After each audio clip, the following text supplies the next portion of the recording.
Warning, this episode contains brain food that will lead to improved emotional and social intelligence.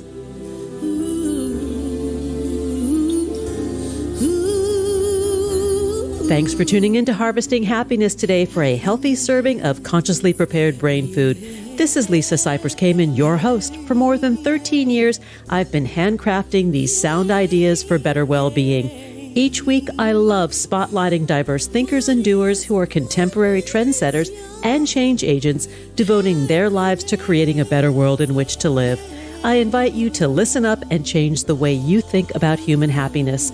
Our award-winning content is fresh, optimistic, and purpose-driven media that promotes well-being from the inside out.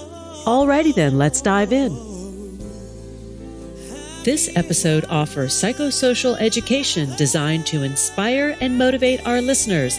The information provided does not constitute a therapeutic relationship nor a substitute for professional mental health care.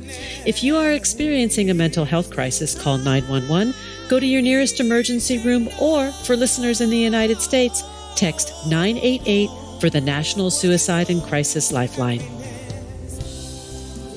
Good morning, good afternoon, and good evening, wherever you are. Thanks for joining me on today's show, where you will learn about human rewilding, nurturing ourselves in nature. My guest today is Craig Foster. He is one of the world's leading natural history filmmakers and co-founder of the Sea Change Project. He won the Academy Award for Best Documentary for My Octopus Teacher, and has created over 100 films and documentaries in addition to his photography. Craig is coming to us from South Africa today, and he's got a new book that is coming out entitled Amphibious Soul, Finding the Wild in a Tame World. Welcome, Craig. Thanks for joining me today. Wonderful to be with you, Lisa. Thanks so much. You and I share a belief, I think, in the power of nature to heal. And I would love for you to talk about how you came to study nature and your realization that there is medicine in it. Fantastic. So I was very fortunate to grow up right next to the Atlantic Ocean. Part of our house was actually below the high water mark. So the waves used to sometimes wash around the house at the big storms. And every day when I was young, I used to go out into that beautiful wild environment. So I had a love affair at a very young age. I started diving when I was 3 years old. And what I've found is that, one goes through ups and downs and difficulties in life. But I've found that love for nature as a child has kind of kept me balanced in the most difficult times and allowed me to get back to my center. And I think part of the reason is that if you think about it, in many ways, for over 90% of our time as a species and more percentage of a time as a genus, we have lived fully wild lives, completely connected to nature for 24 hours a day. Our species is 300,000 years old. The Homo genus is about 3 million years old. So it's millions of years of living close to what I call Big Mother, close to the one that birthed us and the one that looks after us. So when you re-enter that space and when you go into the wild, and especially if you are speaking her language, that has a profound effect on the psyche. And it makes you feel that you at least living partly in your design, and that you're not, it makes you feel whole and balanced and connected to all the other species that share this planet with us. I love what you just said about living close to our design? Yes. Yeah, that really speaks to me. And for me, being in nature is about also the reduction of the ego, right? Of the lower self, that we see ourselves as part of something so vast and great and not at the center of the universe. I'm glad you said that because, I was very fortunate to be mentored by San people, the Ko and Glikwe and the Junkwasi from Southern Africa live in the Kalahari. And their society goes back as old as 100 or 120,000 years. And their society was almost completely egalitarian. So there's tremendous balance between male and female. No one's dominant. And what they do is they enormously encourage no one to become better than others. The ego is consciously kept in check. So that's our natural way. That's our way that we've lived as a species for so long, because they are the oldest group of people on the planet. So we can reflect beautifully off their knowledge. So they actively suppress the ego. And you ask them, well, why would you do that? A hunter comes into a village with a big animal and they all ignore him, or they say, why have you bothered with that old bag of bones? Is to keep his ego in check. And when you ask them, they say, well, surely if somebody else feels they're better than, the rest of us, that's when all the problems start. So it's in our design to live in that state you're talking about. And nature itself, of course, keeps our egos in check. I think the other thing nature does is it regulates our systems.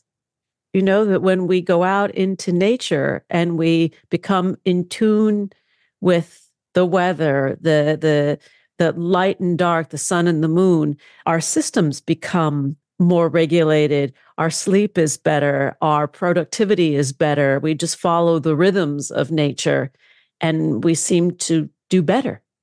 You're absolutely right. And I've experienced that very profoundly with the cold, because my practice is to, dive without a wetsuit for fairly long periods every day. And of course, all early people would have been exposed to cold, especially in winter, every day. So I believe that regulates the hormonal system. It naturally fills the brain with lots of dopamine and noradrenaline and adrenaline. So you feel really good and motivated. So absolutely, if you're living connected to the wild in some ways, a lot of the systems in the body, the mind, work as they're designed to. First of all, I want to say that you're courageous, diving in the cold without a wetsuit. I admire that. I'm scared of the cold, which is kind of silly. But I want to talk for a moment about the light pollution and noise pollution that comes from city life and how that has an effect on dysregulating our systems, and not just of human systems, but of animals as well. That birds that don't have proper mating cycles because they are living in the cities and so affected by the industrialization. Certainly. I mean, one of my practices is to go out into the light half an hour after I wake up, just to tell my body, okay, it's this time of day. That's what I'm expecting. And it starts all the right chemical processes. And certainly for animals, light triggers a lot of their processes, as does temperature. We see in the water here, when the temperature rises fast, we get a lot of spawning happening. So animals are just reacting completely to the triggers from the wild. And when you get lots of light or sound pollution, is a very bad thing in the ocean. It disrupts their lives. It disrupts ours too. We just don't pay attention. We become so habituated, I think, to and visual noise and audible noise that we don't recognize that that's not normal. Yeah, I mean, if you think about it, we've spent hundreds of thousands, millions of years living in small groups of 25 to 30 people, being highly nomadic, living in these vast landscapes filled with millions upon millions of animals. And we've learned these ways of tracking, of observation, and these incredibly strong social bonds as well. So you throw, when a child gets born, every child is born wild. It's actually expecting, it's a million years of evolution. Isn't that true? They're expecting a fully wild existence, and they're confronted with this really strange, in many ways, alien environment. So when you return to, at least, we can't go back to a hunting and gathering existence, but we can return to quite a few of our wild connections. For me, I almost feel like in every single person, there's this beautiful wild being just crouching down, ready to come up and experience being inside that person. And for that full person to actually have that immense feeling of, oh my goodness, I am born wild. I can still hold on to my million-year-old inheritance. I can actually fulfill part of my design and my birthright. And that is a very powerful and uplifting experience. So, when you speak about getting in connection with that wildness, right, which is the opposite of the domestication that we humans go through, from birth until death, what are some ways, obviously going into nature, but what are some ways that we might, more subtle ways that we might become more attuned to wilding? A great question. I mean, what I've found is one of the most profound ways is by learning the oldest language on earth. And for me, that language is tracking. So it's observing small, subtle signs left by animals and by plants. And those are everywhere. They're even in our cities. They're certainly everywhere in wild places. It's not like just going for a walk in nature and, you're striding along, making a lot of noise. You're going with reverence, you're going quietly, and you're taking note of all these things. And then over time, you actually learning those signs, and then you can be in conversation with the wild. It's a practice that I've laid out in my book. It's difficult to master like any great things, but you can get far quite quickly. And when you're in conversation with the wild, then you're in conversation with the original mother, and this incredible dialogue is going back and forth. And suddenly that whole wild world starts to open up, and you really sense how she is feeling, what she's doing. And it changes the pathways in your psyche. And tracking it takes some practice, right? Because you have to learn the signs to know what animals, what leaves, what signs there are and what they mean. Yes, but it's surprisingly simple if you're persistent. It's like a language, like you learn the letters, which are just the individual species and the individual tracks. Those are just your letters. Then you learn some of the behaviors. Then you learn some of the movements. And then after a while, like any language, oh my goodness, you string a sentence together and it gets very exciting. And then eventually, if you're just persistent and it's not that difficult and you keep at it, eventually you start to speak it. And then it's, that dialogue lights you up in a way that no other language does, because that is the original language of our entire species. And from that, I could see how you become part of a symphony, right? A symphony of what's going on around you and of the world.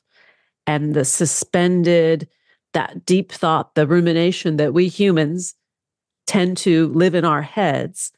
When we're in this state of tracking, there's wonder, there's curiosity, and there's full presence. You're absolutely right. It's strange that you use that word symphony, because when I was, working with my mentors in the Kalahari, these incredible master trackers, the San, it felt like they were hearing the symphony and it was just silent for me, because a lot of their tracking is around alarm calls. So all the little birds tell them an enormous amount of information about what's going on in that wild landscape and what predators are moving. And just from the ripples, from a kilometer away from the ripples, they can feel big animals moving all over the landscape from the sound ripples from the tiny birds. And then that was extremely frustrating for me, because I could just see, and I was spent, a long time with them, and I was documenting this incredible process. And I knew the only way that I could start speaking that language was actually to immerse myself. And so that's what I've done for the last 12 years. I dived every day pretty much for 12 years, and then studied these animals and developed this underwater tracking. So I track animals underwater, which is much harder than doing it on land. But that's my place. That's my sanctuary that I feel very comfortable, from early childhood. I also do land tracking, but I specialize in underwater tracking. But what you're suggesting is that we do this in our own nature, wherever we may be, that there's a place to go for each one of us, even in the city, I heard you mention, right?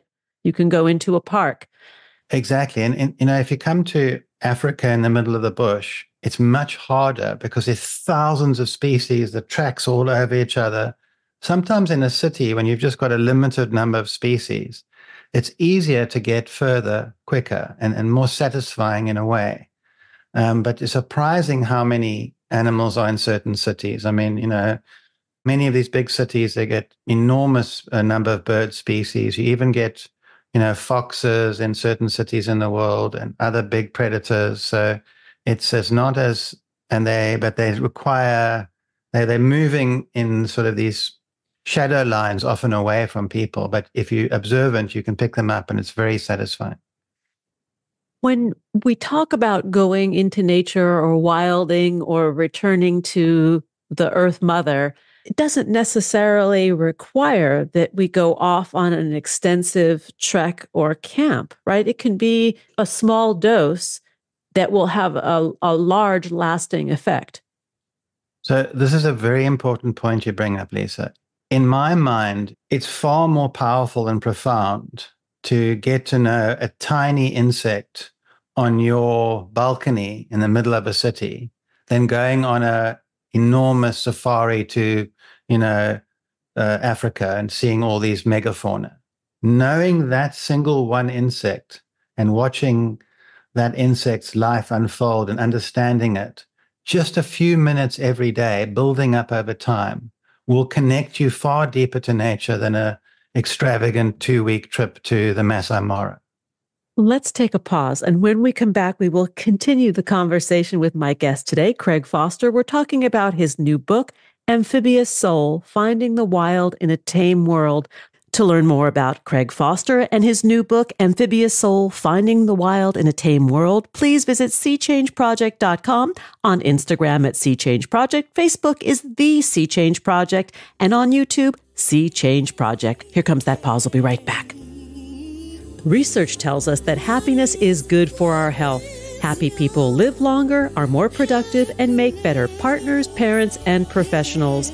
Want more sound ideas for better well-being? Check out our new bonus edition content, More Mental Fitness by Harvesting Happiness, available exclusively on Medium and Substack. One thing I know for certain, happiness waits for no one, and at times we all need a little support. To learn more about lifestyle management and mental fitness consulting services, please visit harvestinghappiness.com. And we're back talking with Craig Foster about human rewilding, nurturing ourselves in nature. Let's get back to the conversation. So, Craig, let's talk a little bit about creating a toolkit to track and be with nature. Not be in, but be with. Yeah, that's the thing. I mean, it's an incredible feeling being inside nature and having this dialogue. And what I've found is you actually don't want a lot of equipment. A reasonable cell phone with a decent camera and a notebook is pretty much all you need. A reasonable pair of shoes if it's rough terrain. And literally, you just photograph things. You start with just trying to know a few species, like 10 species in your backyard. Just try and photograph them, write down what you think they are, trying to identify them. You might want to get a little guidebook so that'll help you. And you can focus on insects or birds, but you can also, spread it across, introduce amphibians or whatever you like. And you just have to do it regularly, and you don't need, too much time, but the regularity is the big thing. And you take those pictures and you start writing in your nature diary. And that becomes this incredible, valuable tool to understanding the wild. And you just keep making the little notes and you keep making the observations. And soon you will see, oh my goodness, these animals are reacting differently as the seasons are changing. Oh, these animals just come in, or that plant has just blossomed, and you start to see all these patterns that are right in front of you. Once you've done that process, you almost can't imagine that you were blind to all of this stuff before. You just can't actually believe that this magnificent language was unfolding in front of you and you were oblivious to it. And that act of observing and connecting and taking note and being curious fundamentally changes your relationship with the world and with yourself, because you are then speaking to the wild person that's inside. You're speaking to 3 million years of your deep inheritance and your ancestry. I love this. What I love about this is the simplicity, the availability, right? It does not require anything, has nothing to do with economics. Most of the population possesses all the gear that you're talking about. I mean, yes, you just need time. That's the precious thing. You need the time and some kind of access, although nature is everywhere. Even the sky above, there's a lot going on. So absolutely, it's not as difficult as you think, and you don't need to. You're not going to master it in a short time. That's the beauty of it. This is a lifelong dialogue that you can have. You're not going to get bored. I can promise you that. Yeah.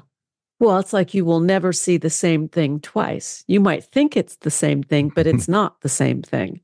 Yeah, and I mean, I've spent, years going to exactly the same little piece of kelp forest. And after, say, 3 years, I think, okay, I really know everything that's going on here. And then just as I say that, a whole other layer of wild existence opens up to me. And I just cannot believe that that's been there the whole time. So these incredible layers of wildness that are just waiting for us to discover. And what I think I hear you saying is that the process of the tracking is only one component, right? That it's the observing the photographs and the journaling about the observation that is the second and perhaps maybe even more important part of this. Yes, and the subtleties, after a while, you're not just looking for clear animal tracks. You're just looking for the gait of the animal. You don't even need to see how it's clear. You just know what it is. There are other aspects, though, to this whole process of connecting to the wild. There's a sense of trying to get to also know where you come from. So, who your ancestors were, how did they live? The fact that Africa is the home of every single person on this planet. That's the ancestral home of all of us. Just knowing that and knowing a bit about where we've come from makes a big difference to this at all. When I light a fire, every time I do that, I feel my Homo erectus ancestor who's come through and allowed me to be here, lighting that first fire 500,000 years ago and controlling it. So you have these incredible sense of our deep prehistory. Play is another big part of what we do. So being playful and playing in this wild environment also connects you to it in a beautiful way. And it just, makes you feel free and, it connects to your childhood. Getting cold is a big factor. You can't believe how profound that feeling is, and being able to be without a wetsuit and free in this wild environment. The cold stimulates the brain chemistry in an incredible way. And if you calm in the cold, all the beautiful hormones go into the brain, but you have to actually consciously relax so you don't induce the cortisol to flood the system, because that's not great. And if you're fearful of it, of course, then the cortisol comes. So you've kind of got to train yourself to be just quite calm, even though you might be going to very cold water or going out in the environment without, massive protection in the cold. That's a practice to be cultivated. For me, I'm only speaking for myself here. Let me ask you about your exploration of the depths of the ocean and how it has impacted your connection and relationship to other humans. Okay, it was quite fascinating for me. So I was sort of trying to observe myself as well in this process. So what happens is when you're visiting a wild place every day, and I'm very fortunate, the tremendous biodiversity in this environment I'm in. So you're getting to know lots of different species, hundreds of different species. And after quite a time, you start to see them in a different light. You don't see them like, oh, there's another animal there. You start to feel uh, that they're part of what I call kin. That they feel like kin. They feel like a type of family. And you even get to know individuals. Like I saw an individual today, a fish I know very well that's got this strange bottom jaw. And I'm very fond of this animal. It's very shy. And I've known him for many years. And you get to know these different animals and they feel like family. So humans have done this for, thousands and thousands of years. And what I've found happens is I've become a little less reliant and needy of my human relationships because I've got all these other species that I have these connections with and a tremendous love for. So it takes a little bit of pressure off my relationship, say, with my wife, who often dives with me, and we have a very fortunate, wonderful relationship. But it takes a little bit of pressure off that and my other close friends because you just feel filled up by these extraordinary animals. And when I get to know their secret behaviors, because I'm there every day observing, and then you suddenly see, oh my goodness, this is what they're doing. Some of it's new to science, some of it's not.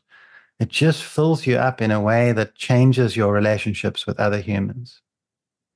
So I think what I'm hearing you say is that the humans are no longer the sole source of relationship, right? Your relationship world is expanded infinitely, right? Because the relationship is with the entirety, not just humans.